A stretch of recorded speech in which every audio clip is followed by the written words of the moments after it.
Alhamdulillah. Amin. Bismillah, walhamdulillah, wassalatu wassalamu ala rasulillah wa ala alihi wa sahbihi wa mawalah. Allahumma anfa'na bima 'allamtana wa 'allimna ma yanfa'una. Allahumma zidna ilma warzuqna fahma wa atina hikmah. Allahumma barik lana fi majlisina hadha birahmatika ya arhamar rahimin. Walhamdulillahi rabbil alamin. Alhamdulillah. Yang ana pegang ada 3 ya. Jala'ul Afham, Syarah Akidah Awam, kemudian Kifayatul Akhyar. Setelah itu Faraid ya. Baik, kita mulai Jala'ul Afham. Udah ada bukunya semua kan? Sampai di mana kemarin?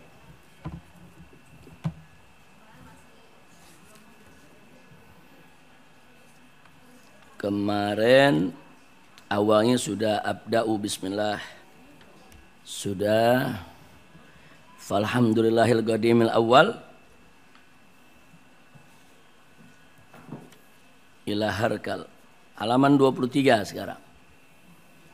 Halaman 23 Aqidatul Awam. Coba lihat.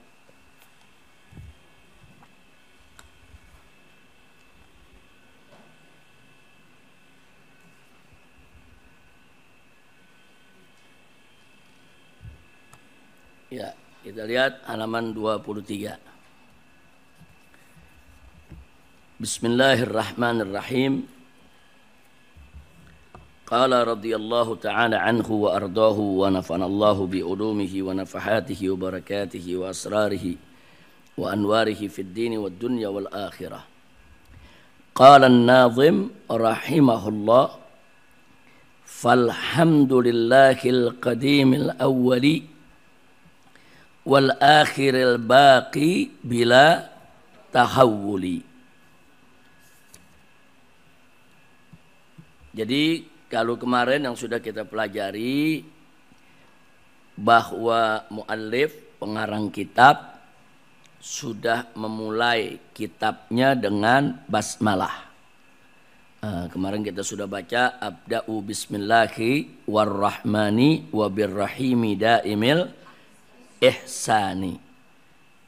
Nah, kemudian selanjutnya muallif masih membuka kitabnya diikat basmalah dengan hamdalah. Kenapa? Karena kalau kemarin kenapa muallif ini membuka karangannya dengan basmalah? Karena ada hadis di mana Nabi mengatakan alaihi salatu wassalam, kullu amrin dzibalin la yubda'u fihi bi bismillahirrahmanirrahim fahuwa aqta. Nah, ternyata ada riwayat lain yang diriwayatkan oleh Imam Abu Daud, bunyinya kullu kalamin la yubda'u fihi bil hamdulillah fahuwa ajzam. Jadi kalau hadis yang pertama tadi menyatakan setiap urusan yang baik tidak dimulai dengan basmalah, terputus dari barakah. Hadis yang kedua, setiap ucapan, pembicaraan, perbincangan yang tidak dimulai dengan hamdalah, maka dia juga terputus dari barakah. Jadi ada satu hadis cerita soal basmalah, ada hadis lain cerita soal hamdalah. Oleh karenanya muallif memakai kedua-duanya. Basmalahnya dia pakai, hamdalahnya juga dia pakai. Kadang-kadang orang kalau lagi ceramah umpamanya bismillah walhamdulillah. Nah, artinya apa? Basmalah dia pakai, hamdalah juga dia pakai. Nah, itu alasannya kenapa di sini ada hamdalah. Di sini mari kita lihat, kita mulai dengan al-mufradat. Alhamdu lughatan ats-tsana'u bil lisani 'alal jamil ikhtiyari ma'a jihati ta'zim. Sawa'an kana fi muqabalati ni'matin am la. Wa syar'an fi'lun yumbi'u an ta'zimil mun'im bisababi kaunihi mun'iman walau 'ala ghairil hamid. Wa sawa'an kana al-fi'l dzikran bil lisan au mahabbatan bil janan au amalan bil arkan.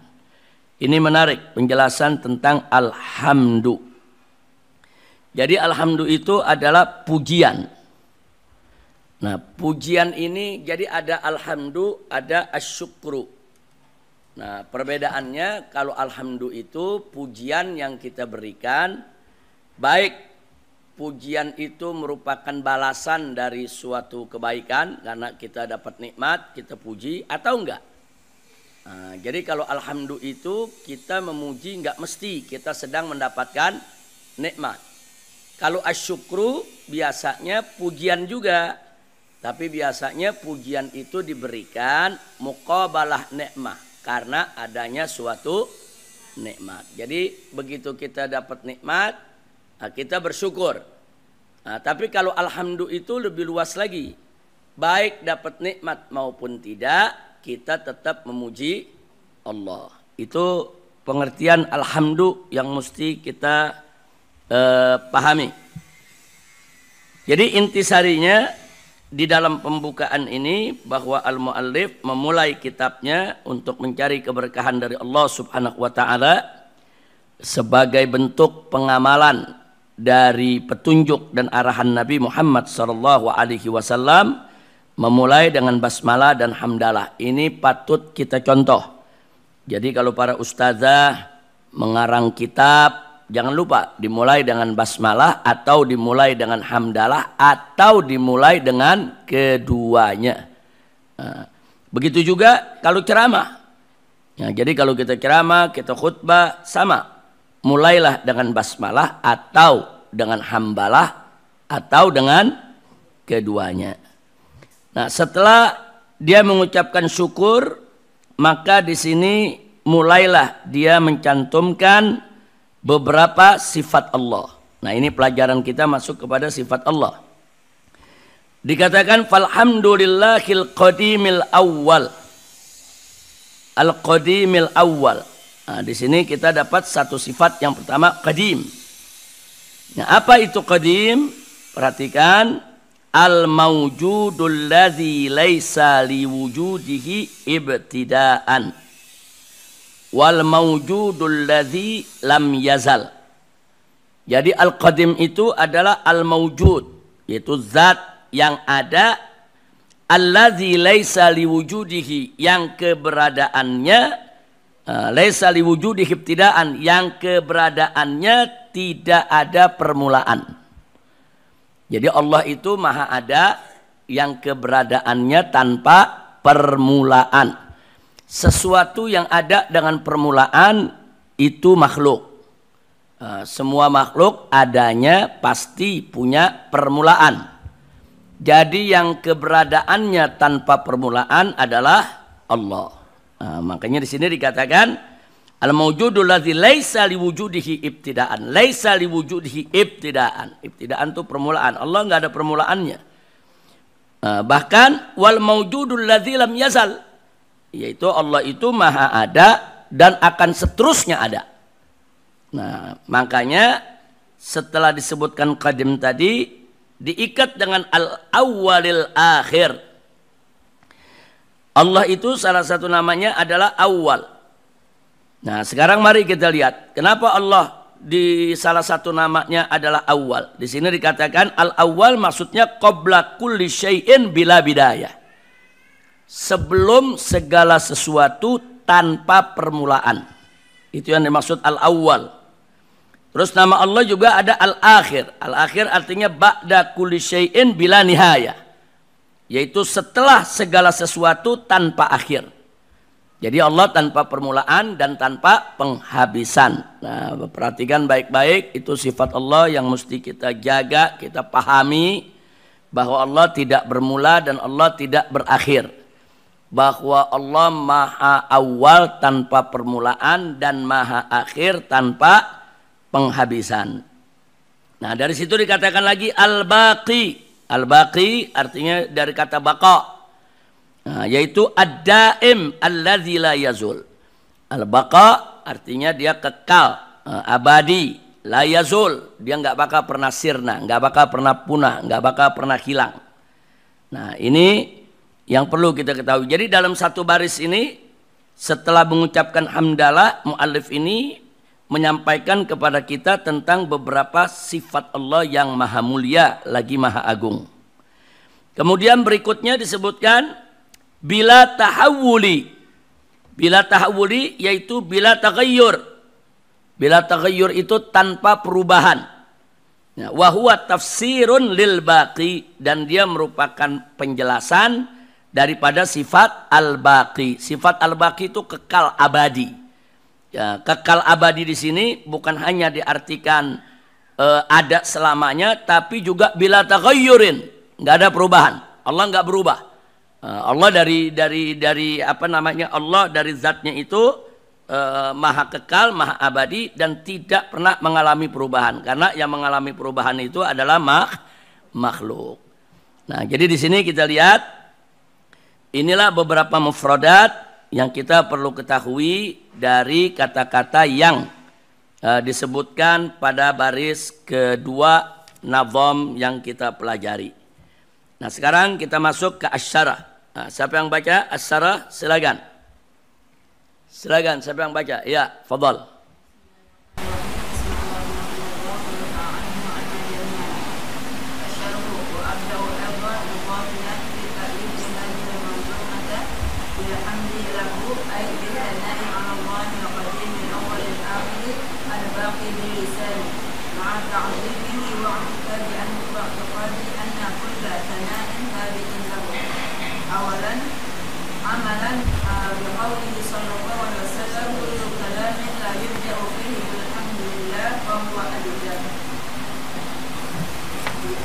Sanian, lanjut, masih ada. Sanian, adaan li haqqi syai'in mimma yajibu alaihi. Adaan li haqqi syai'in mimma yajibu alaihi min syukrin ni'mah allati minha ta'lifu hadhihi al-manzumah. Ya. Ahsanti, kita perhatikan di sini. Asy-syarih yaitu pensyarah daripada kitab ini tidak lain dan tidak bukan adalah Abuya Sayyid Muhammad bin Alwi Al-Maliki rahimahullahu ta'ala rahmatan wasi'ah. Beliau mengatakan wa abda'u aidan. Jadi saya mulai juga karangan saya ini, wa abda'u aidan. Saya mulai juga karangan saya ini idhafiyan, sebagai tambahan fi ta'lifi hadhil manzuma, di dalam pengarangan atau pembuatan manzumah ini bilhamdulahu.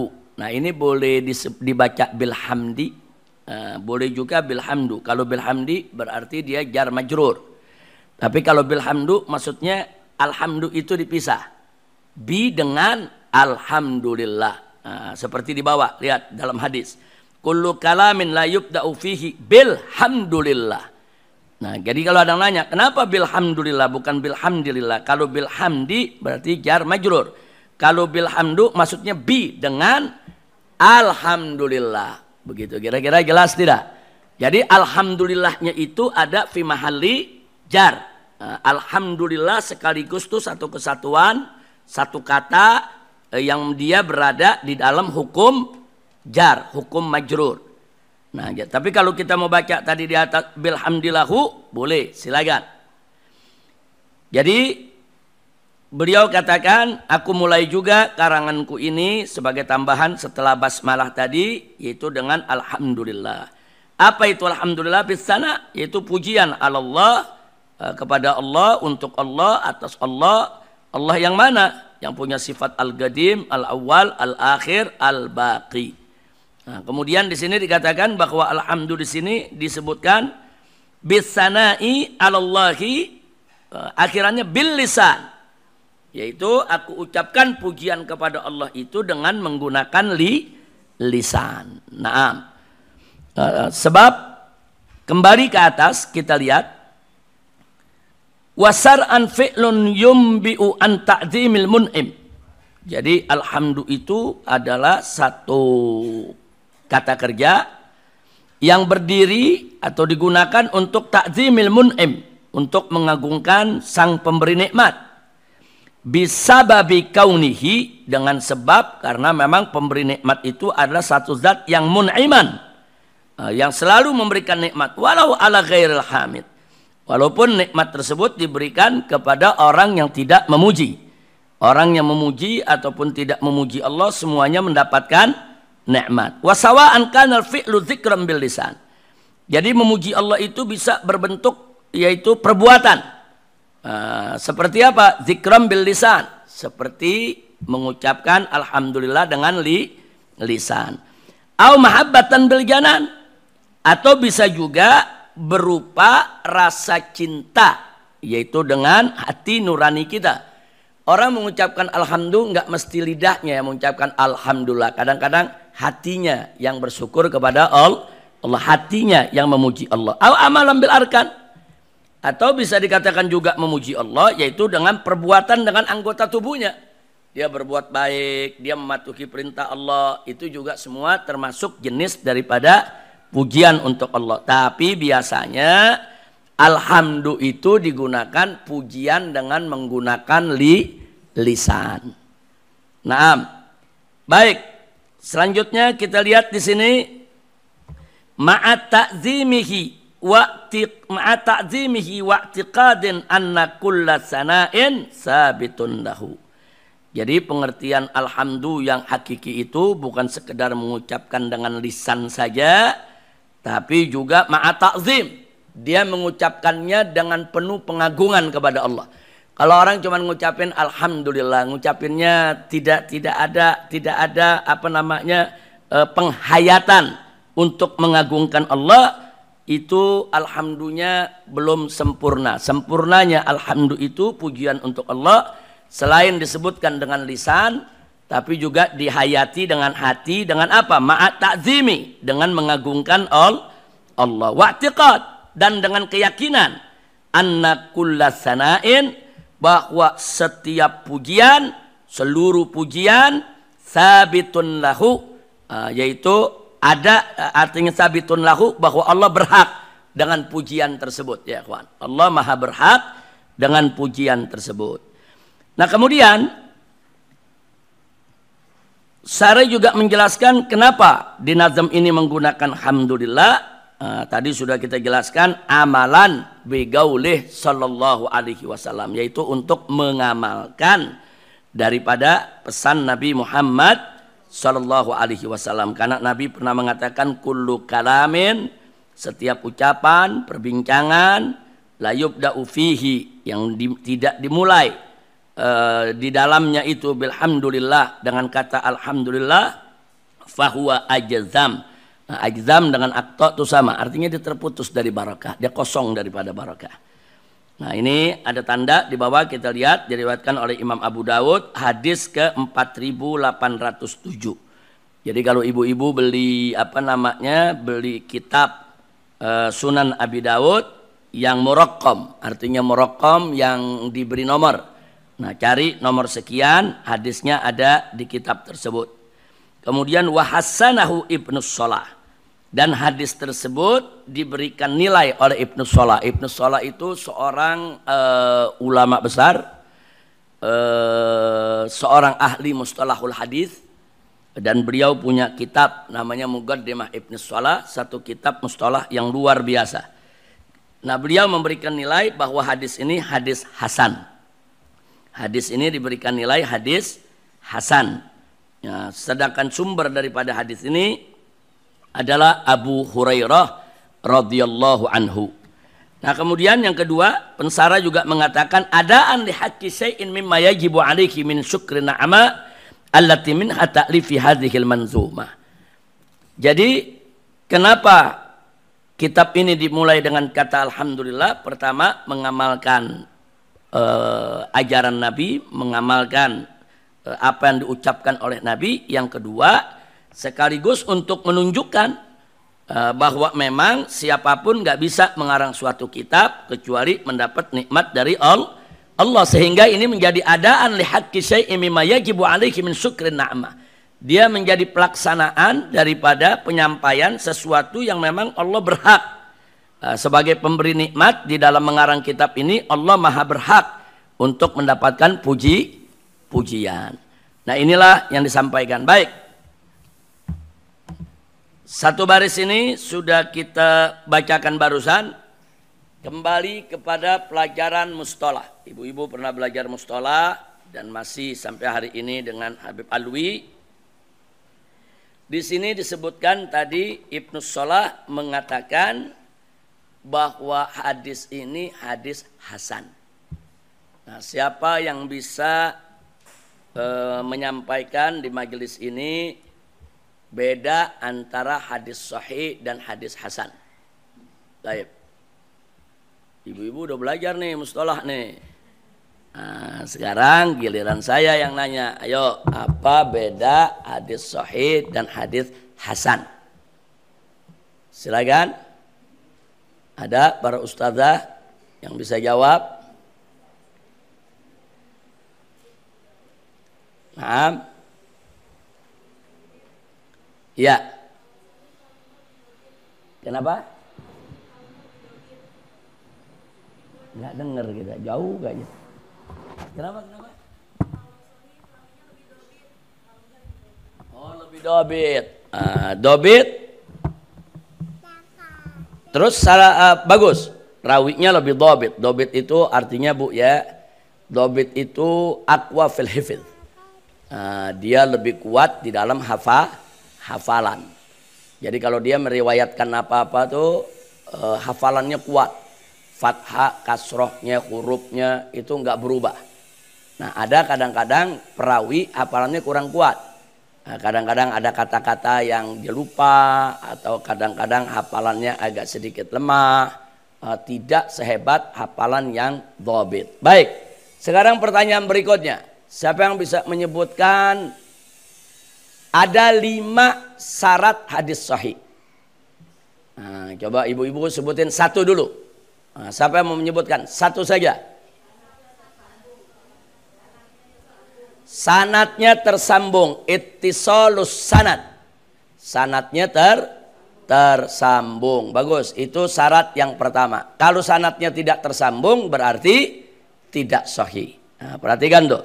Syarat pertama hadis sahih sanadnya tersambung. Syarat yang kedua.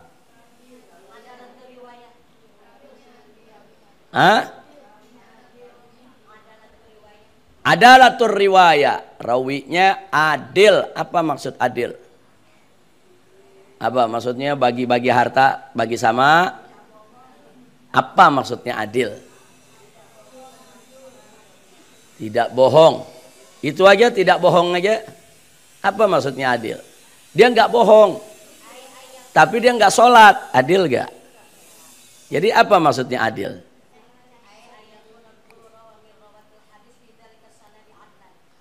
Iya, apa makna adil? Justru yang ditanya apa maksud adil?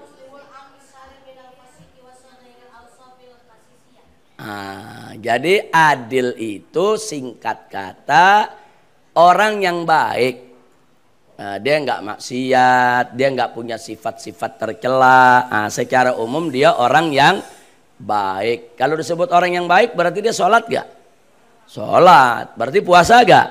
Puasa. Berarti dia orang yang taat tidak? Taat. Itu pengertian adil dalam artinya dia orang baik. Tapi satu hal juga yang perlu kita ketahui bahwa adil riwayat itu memang utamanya dia tidak pernah berbohong. Jadi perawi itu kalau pernah terbukti aja pernah berbohong, nggak bakal diterima riwayatnya. Terbukti aja sekali dia pernah bohong, riwayatnya tidak akan diterima. Nah, jadi sekali lagi inilah syarat yang kedua. Syarat yang ketiga, tamamud dhabt. Artinya hafalannya sempurna, kuat betul. Ya, syarat yang ketiga. Udah 3 barusan ya, keempat. Apa? Naam. Khuluwuhu minas suduz. Apa arti suduz? Tidak ragu, bukan. Kenapa? Tidak bertentangan dengan apa? Jangan ragu-ragu para ustazah. Khuluwuhu minas suzuz. Arti suzuz itu bertentangan dengan riwayat yang lebih kuat. Nah, kalau al-khulu minas suzuz artinya dia itu selamat. Artinya dia terhindar daripada riwayat yang bertentangan dengan yang lebih kuat. Kadang-kadang satu hadis sanadnya nyambung. Kemudian perawinya adil. Kemudian hafalannya juga kuat. Nah, itu berarti 3 syarat hadis sahih sudah terpenuhi. Tapi ternyata isi hadisnya bertentangan dengan riwayat hadis lain yang perawinya lebih kuat dari dia. Nah, jadi kalau itu terjadi, maka itu disebut hadisun syadz. Nah, hadisun syadz itu enggak sahih lagi. Yang mestinya dia sahih, turun derajatnya menjadi dhaif. Nah, jadi itu dahsyatnya ilmu hadis di situ. Para ulama-ulama hadis ini hebat. Dia periksa ini hadis. Oh, ini sanadnya bagus, nyambung, perawinya adil, hafalannya kuat. Nah, tapi ternyata dia ketemu ada hadis lain bertentangan dengan ini. Dia periksa. Ternyata perawi yang ini lebih kuat dari perawi ini. Maka yang ini dihukumkan hadisun syadz. Itu yang dimaksud dengan hadis suzuz. Suzuz itu syadz. Syadz itu artinya ya dia menyimpang, bertentangan dengan riwayat yang lebih kuat dari dia. Baik, syarat yang kelima. Naam, al-khulu minal illah. Apa pengertiannya? Khulu minal illah, dia kosong, sempurna, dia terlepas dari sifat illah. Illah itu kalau dalam bahasa artinya sakit, bisa juga aib, kekurangan, cacat, celah. Nah, dalam hadis ini illah ini artinya ada kejanggalan dalam hadis. Nah, ada kejanggalan dalam hadis. Artinya sanadnya nyambung, perawinya bagus, adil, hafalannya kuat, luar biasa, enggak bertentangan dengan hadis-hadis yang lebih kuat. Tapi ternyata setelah diselidiki oleh ulama ada yang janggal, ada yang ganjil. Nah, begitu diperiksa, diteliti, ada yang janggal, akhirnya derajatnya bisa batal. Yang mestinya sahih menjadi dhaif. Nah, ilmu ini khusus, enggak semua orang bisa mempelajari. Ilmu tentang illah ini hanya ulama-ulama hadis yang betul-betul mutqin, yang betul-betul mendalami, betul-betul pakar dalam ilmu hadis. Biasanya mereka-mereka yang pandai menemukan illah. Menemukan illah itu dengan berbagai macam cara. Dia selidiki dari segi perawinya, dari segi matannya, dari segi situasi dan kondisinya. Nah, itu kadang-kadang dia dapatkan satu kelemahan sehingga hadis yang semula sahih, yang semula sepintas lalu kelihatannya sahih, tapi akhirnya menjadi dhaif karena ada fakta-fakta yang menunjukkan kalau hadis tersebut nggak mungkin terjadi. Nah, sebagai contoh, ada hadis dikatakan oleh Sayyidah Aisyah radhiyallahu anha, beliau mengatakan bahwa faqattu jasa ma faqattu, kata Siti Aisyah, ma faqattu jasada Rasulullah sallallahu alaihi wasallam hina usriya bih. Aku tidak kehilangan tubuh Nabi alaihi salatu wassalam pada saat Nabi itu Isra Mi'raj. Hadis ini menunjukkan waktu Nabi Isra Mi'raj, tubuh Nabi itu ada di samping Siti Aisyah. Artinya apa? Artinya Nabi Isra Mi'raj nggak pakai jasad, hanya dengan ruhnya saja. Hadis ini digunakan sebagai dalil oleh kelompok Mu'tazilah. Jadi Mu'tazilah mengatakan bahwa Nabi itu Isra Mi'raj hanya ruh saja, jasadnya nggak ikut. Dalilnya mana? Ini yang dipakai dalil sama mereka, karena Siti Aisyah mengatakan bahwa jasad Nabi, tubuhnya ada di sampingku, karena kan beliau kan istri Nabi, ada di sampingku saat kejadian Isra dan Mi'raj. Nah, tapi hadis ini ditolak oleh Ahlus Sunnah wal Jamaah. Kenapa? Karena pada saat peristiwa Isra Mi'raj, Siti Aisyah belum jadi istri Nabi. Mana mungkin kalau tubuh Nabi ada di samping Siti Aisyah. Nah, itu kan namanya diselidiki. Kenapa nih? Perawinya Siti Aisyah, nggak main-main nih. Nah, periksa semuanya udah bagus. Tapi ternyata ini ada yang janggal nih. Ini janggal nih. Masa tubuh Nabi ada di samping Siti Aisyah sementara Siti Aisyahnya belum menjadi istri Nabi. Karena peristiwa Isra Mi'raj itu kan setelah wafatnya Siti Khadijah. Nabi belum kawin sama Siti Aisyah. Setelah wafat Siti Khadijah berapa lama, Nabi menikah dulu dengan Siti Saudah. Nah, setelah dengan Siti Saudah berapa lama, baru dengan Siti Aisyah. Artinya pada saat Siti Aisyah itu dinikahi oleh Nabi, itu Nabi alaihi salatu wassalam, pada saat Siti Aisyah dinikahi oleh Nabi, Nabi alaihi salatu wassalam sudah lewat masa Isra dan Mi'raj. Bahkan dalam riwayat kan disebutkan waktu di Mekah itu Isra Mi'raj kejadiannya di Mekah. Nah, saat itu Siti Aisyah baru dinikahi, belum serumah sama Nabi. Nah, jangan lupa karena Siti Aisyah saat itu belum dewasa.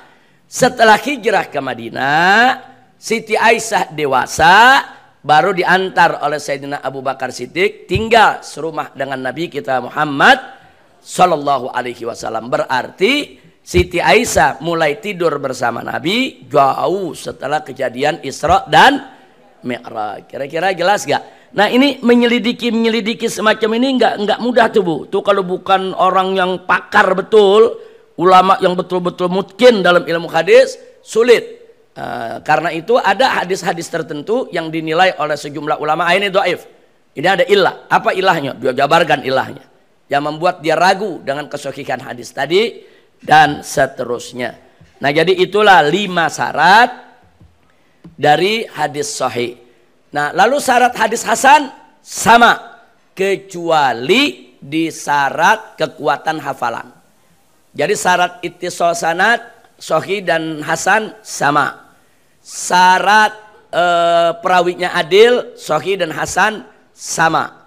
Syarat nggak boleh ada syudzuz sama. Syarat nggak boleh ada ilah sama. Nah, syarat kekuatan hafalan itu yang beda. Jadi kalau hafalannya betul-betul mantap, itu dia masuk kategori hadis sahih. Kalau hafalannya kurang sedikit, maka itu masuk kategori hadis hasan. Kira-kira jelas Ibu? Nah, tapi jangan lupa hadis sahih dan hadis hasan sama-sama wajib dijadikan dalil. Nah, jangan bilang boleh Bu ya, hati-hati, ini kalimat boleh berbahaya. Jadi ada orang mengatakan begini, seperti Ahmad Amin, seorang ulama di Mesir, dia mengarang kitab, ada kitab Fajrul Islam, Fajar Islam, ada kitab Duhal Islam, ada kitab Zuhrul Islam. Dia mengatakan di dalam apa namanya, di dalam kitabnya, dia katakan hadis ini yang mutawatir sedikit, yang paling banyak tuh hadis ahad. Tapi dia katakan hadis ahad selama dia sahih boleh dijadikan dalil. Gara-gara kata boleh, dia diserang oleh ulama-ulama dari penjuru dunia. Karena kalau dikatakan hadis sahih boleh dijadikan dalil, kalau disebut boleh dijadikan dalil berarti boleh nggak jadi dalil. Jangan lupa tuh. Kata boleh itu apa Bu artinya? Kata boleh itu mau dikerjain silakan, nggak dikerjain silakan. Kata boleh itu mau diambil silakan, nggak diambil silakan. Jadi kalau hadis sahih dibilang boleh dijadikan dalil, berarti hadis sahih itu mau dijadiin dalil silakan, nggak mau diambil sebagai dalil juga silakan. Nggak begitu. Dalam konsep Ahlus Sunnah wal Jamaah, hadis sahih dan hadis hasan wajib dijadikan dalil. Jadi kalau ada hadis sahih nggak boleh kita tinggal, ini hadis sahih nggak usah dijadiin dalil, ambil dalil hadis yang lain aja, nggak bisa. Hadis sahih wajib untuk dijadikan dalil. Nah, kira-kira jelas Bu ya. Nah, kalau hadis dhaif boleh dijadikan dalil dengan syarat. Hadis dhaif boleh dijadikan dalil dengan syarat. Pertama, dhaifnya tidak berat. Nah, jangan sampai dhaifnya itu terlalu berat. Umpamanya sampai hadis munkar, hadis yang diingkari oleh para ulama. atau hadis-hadis yang nyata-nyata doifnya berat udah nggak bisa lagi ditolerir. Nah kalau hadis yang udah doifnya berat nggak boleh kita jadikan dalil. Tapi kalau hadis doif yang tidak berat ada syarat-syaratnya masih boleh dijadikan dalil. Dalil satu, doifnya tidak berat. Kedua, diamalkan dengan jalan ihtiyat. Artinya ihtiyat, jaga-jaga. Siapa tahu hadis ini sahih. Jadi nggak boleh dijadikan keyakinan sebagai suatu kepastian. Dan hadis doif yang tidak berat tadi hanya boleh dijadikan dalil dalam fadhailul a'mal dan manaqib. Hanya boleh dijadikan dalil dalam fadhailul a'mal, amal-amal yang sunnah. Amal-amal yang sunnah, yang tatawu'at, sholat-sholat sunnah, puasa-puasa sunnah. Nah itu yang begitu pakai hadis doif, asal jangan terlalu berat, doifnya boleh. Tidak apa-apa. Tapi kalau dalam hukum sholat wajib atau dalam urusan rukun, nggak boleh memakai hadis doif. Hadis doif nggak boleh dipakai, apalagi dalam soal akidah. Hadis doif nggak boleh dipakai. Jadi sekali lagi dalam soal akidah yang boleh dipakai hanya hadis sahih dan hasan. Dalam soal syariat tergantung. Kalau syariatnya bicara halal haram, kalau syariatnya bicara rukun syarat, kalau syariatnya bicara yang prinsip, nggak boleh pakai hadis dhaif. Tapi kalau syariatnya menyangkut fadhailul a'mal, fadhailul a'mal itu artinya perbuatan-perbuatan yang sunnah, yang tatawu'at, silakan pakai hadis dhaif nggak apa-apa. Kemudian begitu juga manaqib. Manaqib artinya kalau cerita tentang keutamaan sahabat, keutamaan Siti Khadijah, keutamaan Siti Aisyah dan lain sebagainya, itu pakai hadis dhaif asal nggak berat nggak apa-apa, karena itu merupakan bab manaqib, bukan soal hukum. Tapi kalau menyangkut soal hukum, apalagi soal akidah, tidak boleh memakai hadis dhaif. Hati-hati, itu sepakat ulama ahlus sunnah, hadis dhaif jangan pernah dipakai untuk amalan-amalan yang prinsip, apalagi soal akidah. Nah itulah pelajaran kita soal hadis. Mudah-mudahan manfaat untuk kita semua, dan mudah-mudahan nanti kalau ada kesempatan kita rinci di sini. Saya berikan nanti di papan tulis syarat-syarat hadis dhaif boleh digunakan sebagai dalil. Ada rinci, dia punya syaratnya banyak supaya kita berpegang kepada syarat tersebut. Walaupun hari ini kita tidak belajar hadis, belajar akidah, tapi karena di akidah ini ada disebut soal hadis yang bernilai hasan, saya memandang perlu untuk menyampaikan apa perbedaan sahih dan hasan. Jelas Ibu ya?